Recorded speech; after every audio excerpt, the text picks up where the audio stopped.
اس واسطے ہمارے آقا علیہ الصلوۃ والسلام جب بیٹھے تھے دراز گوش پہ، سواری پہ، گدے پہ تشریف فرما تھے، اور محلہ عبداللہ بن ابی بن سلول منافق کا تھا، جب وہاں سے ہمارے آقا علیہ السلام کی سواری گزری تو اس نے کہا آذانی نتن حمارے کا، تمہارے گدے کی بدبو سے مجھے تکلیف ہوئی ہے، سواری کی، گدے کی، لیکن ہمارے کا، نتن ہمارے کا، ہمارے نبی کے گدے کی بدبو نے مجھے تکلیف دی ہے۔ تو حضرت عبداللہ بن رواحہ رضی اللہ تعالیٰ عنہ جو صحابی رسول صلی اللہ علیہ وسلم ہیں، ساتھ تھے سرکار کے، ان سے یہ برداشت نہ ہوا کہ ٹھیک ہے اس نے سرکار کو تو کچھ نہیں کہا، لیکن اس سواری کو کیوں کچھ کہا جس پہ سوار سرکار بیٹھے ہیں۔ تو آپ نے جواب دیا، اتنا گرم جواب، واللہ لحمار رسول اللہ صلی اللہ علیہ وسلم اطیب ریحا منک، خدا کی قسم میرے آقا علیہ الصلوۃ والسلام کی سواری تجھ سے کہیں زیادہ خوشبو والی ہے۔ اور جلالین کے اندر تفسیرات احمدیہ کے اندر یہ الفاظ ہیں، واللہ لبول حمار رسول اللہ صلی اللہ علیہ وسلم اطیب ریحا منک، خدا کی قسم میرے آقا علیہ السلام کی سواری کا پیشاب بھی تجھ سے کہیں زیادہ خوشبو والا ہے۔ اب یہ ہے ماننا ان لوگوں کا جنہوں نے سرکار سے دین پڑھا کہ ہم نے یہ نہیں دیکھنا کہ گدھا ابن گدھا ہے، ہم نے یہ دیکھنا ہے کہ سواری کس کی ہے۔ اس پر جنگ ہوئی، بخاری میں پورا باب ہے ضرب بالایدی والنعال کا، جوتوں سے، مکوں سے، ڈنڈوں سے لڑی گئی لڑائی، کس بیس پر کہ محبوب کے سواری کو اس نے بدبو والا کیوں کہا ہے۔ تو پتہ چلا کہ یہ امت سرکار کی ہر چیز سے پیار کرتی ہے، اور پیار اس طرح کا کہ اس پہ تنقید برداشت نہیں کرتی اگرچہ وہ ہماری ہو۔ کیوں؟ وہ ہمارے رسول علیہ السلام ہے، ہمارے رسول۔ تو جو امت ہمارے رسول کی بے ادبی نہ برداشت کرے تو یار غار رسول کی بے ادبی کیسے برداشت کر جائے؟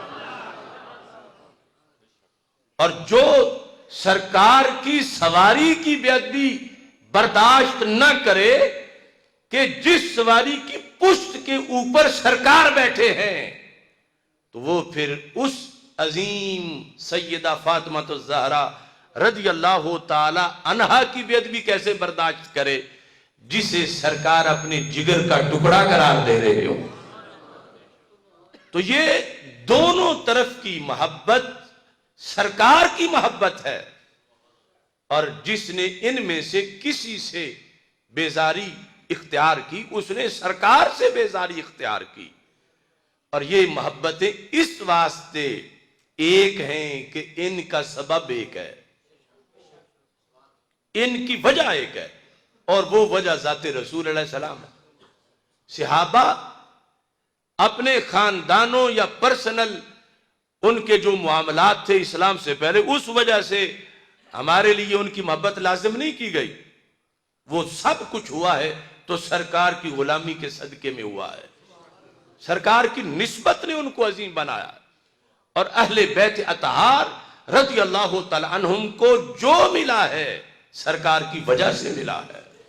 تو اب اصل تو ہے سرکار، اور امت سرکار جہاں پاؤں رکھے اس سے بھی پیار کرتی ہے، اور سواری پہ بیٹھے تو اس سے بھی پیار کرتی ہے۔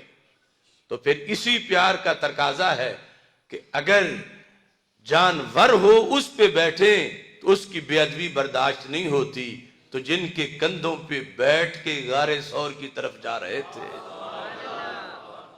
تو وہاں یہ قانون پھر کیوں دور چلا جاتا۔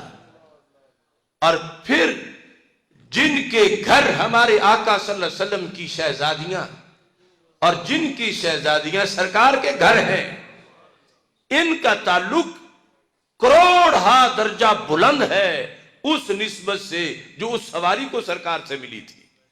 اس بنیاد پر اہل سنت و جماعت کا فارمولہ امن کا فارمولہ ہے. یعنی یہ نہیں کہ ایک طرف کی محبت رکھیں اور اسے سچا تب مانے کہ جب دوسری طرف بغض ہو، بلکہ ہمارے ہاں محبت کی شرط یہ ہے کہ سچی ہوتی تب ہے جب دوسری طرف بھی ہو، چونکہ سرکار کی وجہ سے ہے. تو پھر تو یہ معاذ اللہ نقص تو سرکار کی طرف کو نسبت کر رہا ہے کہ ان کی آل عظیم ہے لیکن اصحاب نہیں، یا اصحاب تو بڑے عظیم ہے مگر آل نہیں. تو یہ تو سرکار کی طرف کمی کی نسبت آتی ہے. ہمارے آقا تو ایسے ہیں، آل تو آل رہی، اصحاب تو اصحاب رہے. ان کی امت کا آج 15ویں صدی کا مسلمان بھی دیگر امتوں میں ممتاز شان رکھتا ہے. یہ ہے امن فارمولہ پوری کائنات کے لیے. اور دوسری طرف پورے باب لکھے گئے ہیں الولاء. ولا کیا ہے؟ محبت کیا ہے؟ الولاء بالبراء، کہ جب تک صحابہ کو گالی نہیں نکالے گا اس وقت تک وہ محب اہل بیت ہے ہی نہیں. اس کو فرض کے زمرے میں لکھا گیا. اور ہمارے نزدیک کہ محبت مانی تب جائے گی حضرت صدیق اکبر رضی اللہ تعالیٰ عنہ کی جب دل میں ساتھ ہی مولا علی کی بھی محبت ہوگی. یہ آپس میں لازم و ملزوم ہے اور اس پر 14 صدیاں گزری ہیں. اور یہی اسلام کی ترویج و اشاعت اور غلبہ دین کی دلیل ہو سکتی ہے.